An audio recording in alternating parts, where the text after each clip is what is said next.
Karen demands VIP table claiming to know the owner, but I'm the owner, and she was left crying with a $4,000 bill after my revenge. Karen storms into the restaurant, screaming that she knows the owner and that we must give her and her group of pals the VIP table reserved for celebrities. The trouble is, I own the restaurant and have no idea who this lady is. But I decided to play along and see what happened. During the dinner, one of the girls asked me whether I thought my life was meaningless because I worked as a waiter. That's when I realized all bets were out, and I was going to exact my retribution. This is what I did. This occurred around Christmas and New Year's. My grandparents emigrated to Canada from Italy in the 1970s and established a restaurant. When they died, my parents took over the restaurant, which they grew and enlarged throughout the decades. I've been working at the restaurant since I was 15. As my parents became older, they retired and became snowbirds, spending the winters in Florida. They sold the restaurant to me a few years ago, but they kept a tiny percentage of the stock as a supplementary source of income in addition to their savings. As soon as I took possession, I modernized the old place. I rebuilt the restaurant, altered the logo, and contacted local and national newspapers to place advertisements. I invited food critics, bloggers, and vloggers.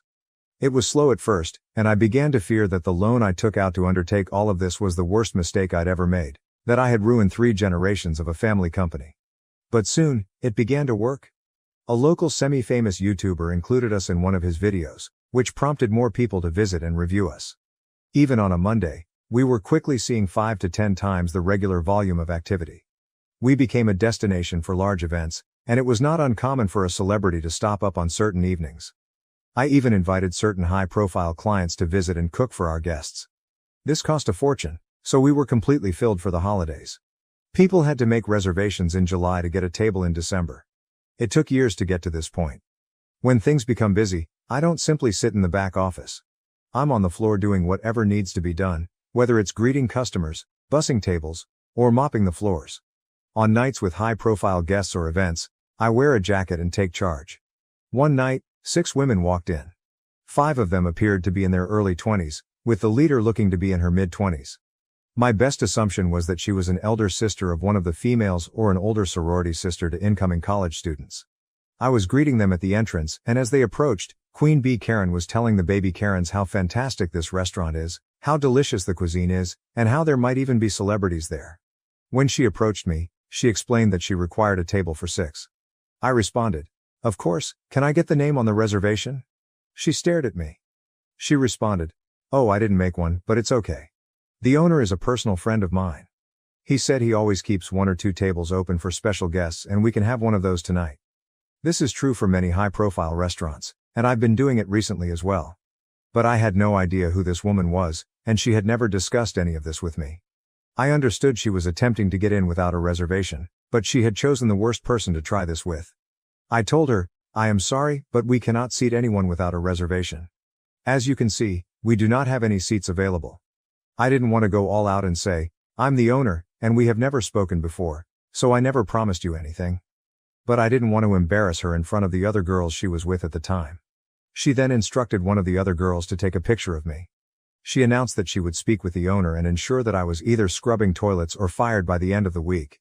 The other girls behind her joined in, saying things like, "Yeah, kiss your minimum wage job goodbye." I wasn't sure if they were in on it with her or if they truly believed she knew the owner. Queen Bee Karen then said, "Look, you can either give us a table or I can make your life very difficult. This is not worth losing your job."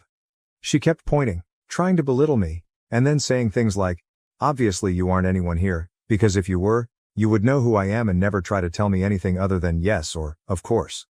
She was constantly attempting to put me down and take that table. At this time, it had been a hard day for me, and from my perspective, I had 3 options. Number 1, I could inform her that I am the owner and call her out on all of this. Number 2, I could simply hand her the table and let things go. Or, third, I could teach Queen Bee Karen and her minions a lesson. I selected option 3. I smiled at her and said, "Of course ma'am, please follow me." I handed her one of the 3 tables we leave free in case a celebrity walks in, which occurs occasionally. I told her, "I apologize for everything and you're right, it would be simpler just to give you the table." I also assured her that the first 3 rounds of drinks would be free. I seated them down and personally served them. As they sat, I told them, "We need one of your credit cards and IDs just to keep on file, and we'll return them to you before you leave." Queen Karen handed me her card and informed the baby Karen minions, "Tonight is on me?"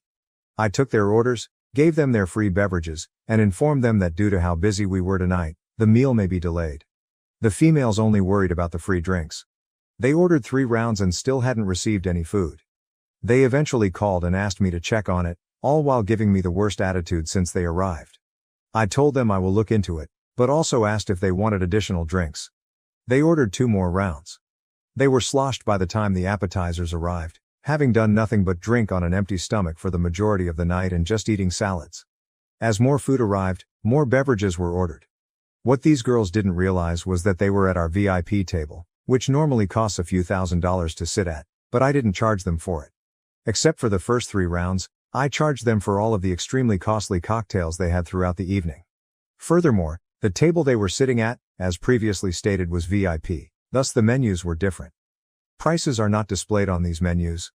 This is a restaurant industry trade secret. They also offered higher-end menu items such as white truffle, black caviar meals, and specially imported West Coast oysters, among others. At one point during the night, I honestly began to question what I was doing. I worried I was going too far with these poor girls, they might not know any better.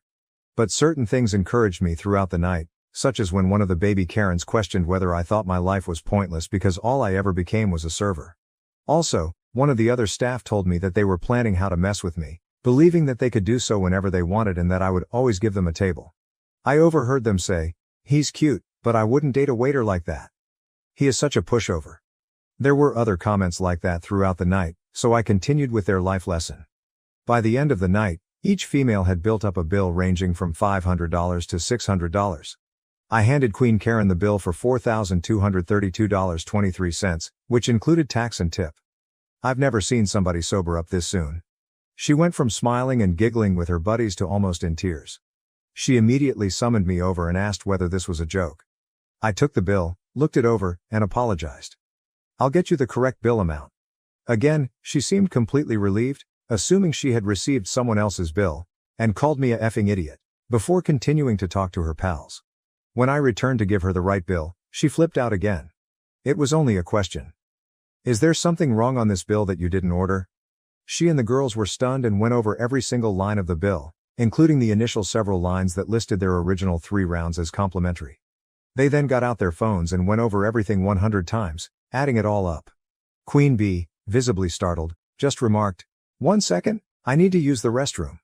Part of me feared she'd dine and dash and leave the baby Karens with the tab, but I discreetly reminded her that we had her ID and credit card, without making it too obvious. I was concerned that she would run out of money. 10 minutes later, she returns with new makeup, clearly crying, and tells me all about how poor the food was, how dreadful the drinks were, and so on, demanding that I at the very least cut the cost in half. She went on to say that the baby Karens would help, despite the fact that she had previously informed them that the night would be hers. Then, as if a light bulb went off in her head, she brought up her alleged relationship with the owner again, as if it would give me extra motivation to lower the amount in half. I smiled as I told her, "No, simply no. I can't change the bill." She takes out her phone and shows me a series of text messages from someone named after my restaurant, followed by the word owner. I instantly grasped what she had been doing in the bathroom, most likely changing one of the other Karen minions' contact names and erasing prior texts to establish this new script. I reviewed the messages and clicked on the contact information before telling her, "That's not the owner's cell phone number." Her response was, "He has multiple phones for business, of course.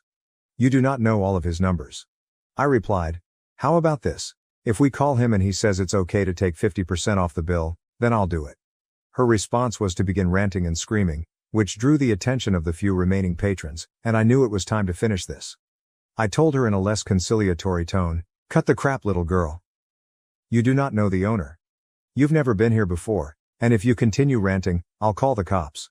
Her tone changed as she attempted to defend herself as best she could. My response to her lame retort was, "My grandfather established this restaurant. My family has been running this establishment for centuries. I've worked here for nearly my entire life. I am the sole owner of this restaurant, and I have never seen you, heard of you, or made any promises to a stranger I have never seen before tonight." The little Karens were frozen and had no idea how to react. Queen B was in tears. I added, "Now, I provided you the table you wanted, one of these particularly reserved tables for high-end clientele, which I did not charge you for, as well as 3 rounds of free drinks. If you do not pay your account, I will call the cops and give them your identification. Karen signed the bill in tears, and the tiny Karens reached into their wallets to hand her whatever cash they had, which was probably a couple $100, with the promise to repay her more. 2 days later, an angry man arrives at my restaurant and requests that one of my bartenders talk with me. I was in the back office working, so he had to wait for about a half hour. She was with him too, but she kept her head down. I took them both to my office and showed him highlights from the security cameras, which had particularly high-quality audio because they were in the VIP area. We needed to keep good records in that region due to previous unconnected accidents. I showed him the majority of it, their remarks, orders, everything. When all was said and done, he rushed out with her, yelling at her the entire way. I have not seen or heard from any of them since, but the initial bill I gave them, which did not include the $120 oysters, is framed on my desk. As a side note, I did not lose as much money on the table in 3 rounds of drinks as you might expect. The table was intended to be empty anyway, so I didn't lose anything because I hadn't expected to gain anything in the first place. The cost of the meal and other drinks more than compensated for the loss in the first 3 rounds. So now that you know everything, am I the jerk? Probably the most astonishing thing about the Karens in this situation, aside from the money, trying to muscle their way into securing a seat and avoiding paying the bill, was their perspective on the world. That solitary statement concerning the OP's original poster's inadequacy as a waiter definitely stood out. It seems that OP was going to loosen up on his entire vengeance plan, but then one of the baby Karens asked him if he felt his life was meaningless because all he had become was a waitress. That has to be one of the most insanely entitled viewpoints we've ever seen on this channel. It may not be as exciting or insane as some of the other stories, but the fact that she actually sees the world in this way is simply sick. There is absolutely nothing wrong with having a job, regardless of the income. This occurs frequently with jobs such as janitors, and I despise it when individuals believe they are superior just because they do not work in those positions. There is nothing wrong with becoming a janitor. I don't understand that mindset, but in this situation, she not only feels that way, but she also wants to mock him for doing a difficult job, such as being a waiter. Or at least that's what she believes he's doing. One more thing. I'm happy this story ended on a somewhat gratifying note, with the father attempting to reverse the situation but becoming more enraged with his daughter than the restaurant owner. The only thing that scared me out was that the restaurant was recording audio of the folks sitting at that table. I would probably avoid going to a restaurant if I knew my talks were being recorded. Anyway, I'm glad it worked out for the OP, but please tell me how you would have handled the matter if it were your restaurant and these were your customers. Was the OP a jerk or not, and why? Thank you for watching. If you haven't subscribed yet, please do so and hit the notification bell to stay updated with more shocking real-life stories happening around you.